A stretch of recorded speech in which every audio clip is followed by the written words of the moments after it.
नमस्कार माझ्या चावट मित्रमैत्रिणींनो, माझं नाव सुरेखा असून मी आज तुमच्यासोबत घडलेली एक कथा सांगणार आहे. ते ऐकून तुमचं पाणी नक्की गळणार आहे. त्यासाठी व्हिडिओ शेवटपर्यंत बघा आणि चॅनेलला लाईक, सबस्क्राईब, कमेंट नक्की करा. मी 32 वर्षाची एक अविवाहित महिला आहे. माझ्या घरी सासू सासरे, एक मुलगा आणि नवरा असे राहतो. पण नवरा कामासाठी मोठ्या शहरात आहे आणि मी सासू सासऱ्यांसोबत गावाकडे राहते. आमचं घर गावच्या बाहेर आमच्या शेतात आहे. आजूबाजूला वस्ती नाही, त्यामुळे माझे सासरे नेहमी बाहेरच्या अंगणात झोपायचे. म्हणजे कशाची भीती नाही असं त्यांना वाटायचे. बाकी तसं चोरांची भीती नव्हती, त्यामुळे आम्ही एकटे मस्त राहत होतो. एकदा रात्री दार वाजण्याचा आवाज आला. माझी सासू गोळ्या घ्यायची, त्यामुळे ती गाढ झोपलेली. मला वाटले सासरे असतील, काहीतरी हवं असेल, म्हणून मी जास्त विचार न करताच दार उघडले. दार उघडताच तोंड बांधलेले 2 पुरुष घरात शिरले आणि त्यातले एकाने माझे तोंड बंद करून मला पकडून ठेवले. मी घाबरली. काय होते समजत नव्हते. तेवढ्यात माझं लक्ष बाहेर गेलं. त्यांनी सासऱ्यांना तोंड बंद करून बांधून ठेवले होते. त्यातला एक जण घरात इकडे तिकडे शोधाशोध करू लागला. तसं मला समजले हे चोर घरात शिरले आहेत. एकाने मला तसेच पकडून ठेवले होते आणि दुसऱ्यांना दार बंद केले आणि सगळीकडे शोधू लागला. पण आमच्या घरात मिळण्यासारखं काही नव्हतेच, त्यामुळे तो जास्तच शोधू लागला. ज्याने मला पकडून ठेवले होते तो मला चिकटून होता. हळूहळू तो माझ्या अंगावरून हात फिरवू लागला. त्याने मला मागून घट्ट पकडून ठेवले होते, त्यामुळे मला हलता येत नव्हते. तो एका हाताने मला अंगभर दाबत होता. त्याने त्याचे हात माझ्या छातीवर ठेवले आणि दाबू लागला. मी पूर्ण गळून गेली होती. काय होते समजेना झालेलं आणि तो मागून माझा वास घेऊ लागलेला.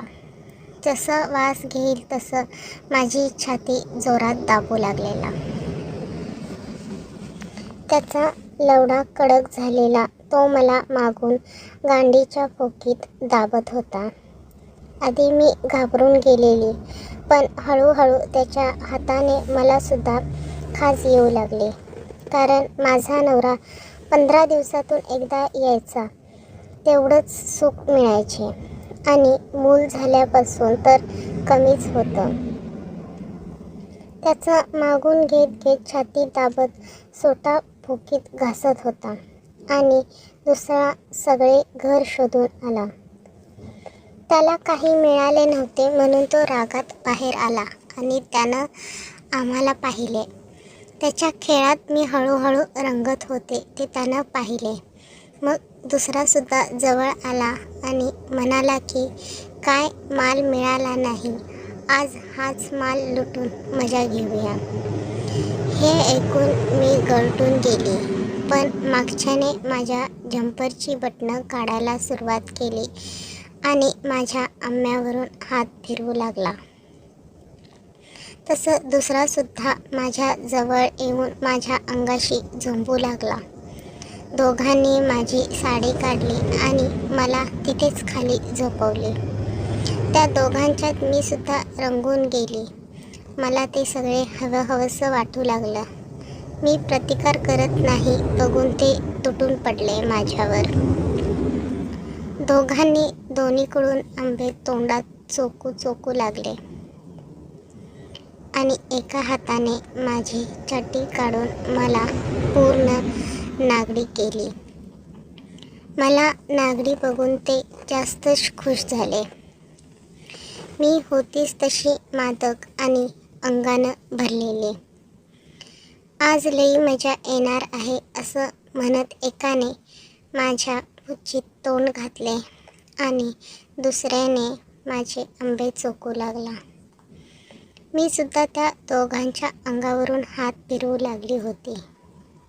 मी आ आ करत होती, पण त्यांनी माझं तोंड उघडले नाही. माझ्या पुच्छीत बोट घालून चाटून माझा दाणा भिजवला आणि बोट घालून पाणी काढू लागला आणि दुसरा आंबा चोखून त्याच्याशी खेळू लागला. माझी चिमणी चाटून झाल्यावर त्याने त्याचा सोटा बाहेर काढला आणि माझ्या पुच्छीच्या भोकावर ठेवला आणि कचकन आत घातला. हळूहळू आत बाहेर करत तो मला झवू लागला. मी सुद्धा त्याला कंबर हलवून साथ देऊ लागले, कारण माझ्या पुच्छीला खूप खाज सुटलेली. तो खुश झाला आणि जोरात मला दणके देऊ लागला. मग दुसऱ्याने त्याचा लवडा बाहेर काढला आणि माझ्या हातात दिला. मी त्याला चोळू लागले. खूप कडक आणि मोठा होता त्याचा. मला त्याला तोंडात घेऊन चोखू वाटत होते, पण त्यांनी मी ओरडेन म्हणून तोंड सोडले नव्हते. दुसरा माझी पुच्छी रगडत होता. मग त्याने मला उलटं झोपवले आणि मागून माझ्या गांडीवरून मारू लागला. आंबे चोखत होता तो खाली झोपला आणि मला त्याच्या लवड्यावर बसवले आणि दुसरा मागून माझ्या गांडीच्या भोकीत लंड घासू लागला. एक खालून जवत होता आणि दुसऱ्याने माझ्या गांडीचं भोक बघून त्यात लवडा घुसवला. तसं मी तळमळले, कारण मी कधीच गांडीत घालून घेतला नव्हता. पण मला खालून ठोकून देत होता. हळूहळू गांडीचा त्रास पण कमी होऊ लागला आणि त्याचा लवडा गांडीत मस्त वाटू लागला.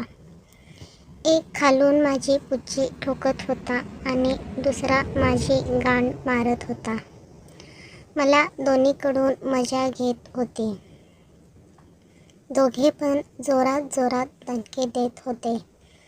आम्ही घामाने चिंब भिजलो होतो, तरी त्यांनी मला सोडले नव्हते आणि मला पण मजा येत होती. दोघांनी त्यांचं स्पीड वाढवले. जोरात दाबून जोराचा फवारा माझ्यात सोडून एकदमच माझी पुच्छी आणि गांड भरून टाकली. आम्ही तसेच अंगावरच पडून होतो. मला खूप वर्षांनी अशी मजा आली होती. ते दोघे पण खुश होते. मी दोघांच्या मध्ये नागडीत झोपली होती, पण ते काय जायचं नाव घेईनात. परत एकदा ते दोघे माझ्यावर चढले आणि परत माझी गांड आणि पुच्छी भरून काढली. मला रगडून रगडून माझा चीक बाहेर काढला आणि मी शांत झाले. कोणाला समजू नये म्हणून आम्ही उठून कपडे घातले. त्यांनी कायम येत जाऊ, तू तयार राहत जा असं सांगून निघून गेले. मी सुद्धा घरात चोर आले पण काय मिळाले नाही म्हणून निघून गेले एवढंच सांगितले. त्यामुळे कोणाला संशय आला नाही आणि परत ते दोघे रात्रीचं येऊन मला जवत होते. त्या दोघांकडून मी माझी पुच्छी आणि गांड शांत करून घेत होते.